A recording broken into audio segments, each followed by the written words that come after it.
Algebra 1 EOC Practice Test, Sample Question 1.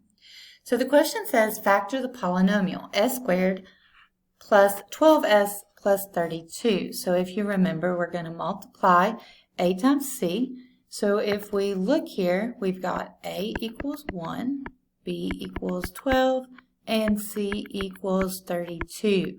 So to factor, we have to do a times c.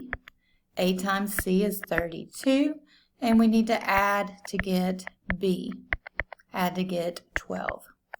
All right, so what are my factors of 32 that add up to give me 12? So I have 1 and 32, 2 and 16. 3 doesn't go into 32, but 4 does. So 4 and 8.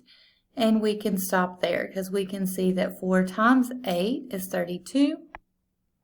And 4 plus 8 is 12. So our factors are going to be s plus 4 and s plus 8. And the fact that both of these had positive signs, we didn't really have to worry about the signs for the sample problem. So the answer would be C.